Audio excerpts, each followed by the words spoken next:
Para sa bawat Pilipino, alam ko na buo ang galit ninyo sa akin ngayon. Nauunawaan ko rin kung bakit, lalo na at malaki ang halagang nakataya. Pero bago kayo humusga, hayaan ninyong ipaliwanag ko ang buong katotohanan. Matagal akong hindi nagsalita dahil may direktang utos sa akin. Huwag nang bumalik ng Pilipinas at manahimik na lamang. Umalis ako noong July 19, 2025 para sa aking medical check-up. Nakaplanong bumalik pagkatapos ng SONA ni Pangulo. Pero habang papauwi na ako, tinawagan ako ni dating Speaker Martin Romualdez at sinabihan, "Stay out of the country. You will be well taken care of as instructed by the President." Noon naniniwala pa ako sa kanila, kaya't hindi ako bumalik.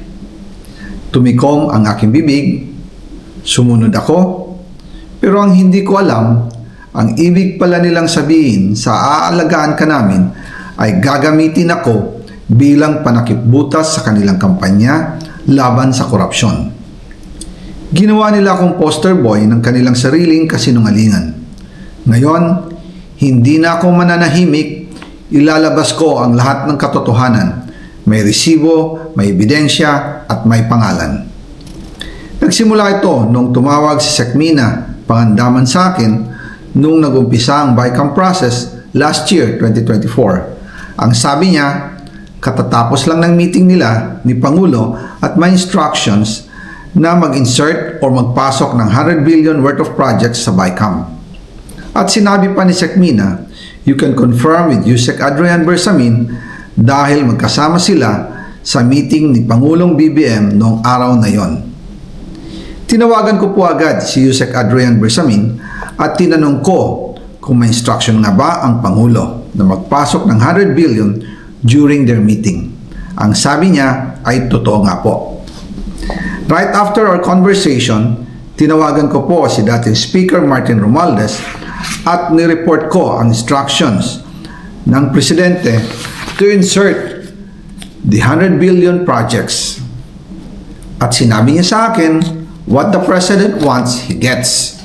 After ng ilang araw, nag-set po ng meeting si Sekmina Pangandaman at Yusek Adrian Bersamin sa amin ni dating Speaker Martin Romualdez sa Aguado Building in front of Gate 4 ng Malacanang at nandun din po si Yusek Jojo Cadiz.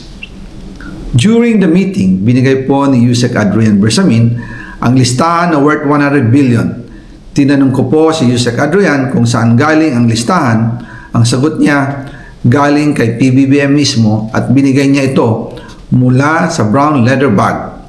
Nung sinabi po ni Yusek Adrian Bersamin yung brown leather bag, naalala ko noong nasa Singapore kami right after the elections of May 2022 sa Hilton Hotel, kami ni dating Speaker Martin and PBBM habang pauwi at pabalik ng Pilipinas, hinabol ng PSG ang brown leather bag at ang sabi ni PBBM, maiwan na lahat, wag lang ang brown leather bag. Kaya naniwala ako na utos talaga ito ng Pangulo.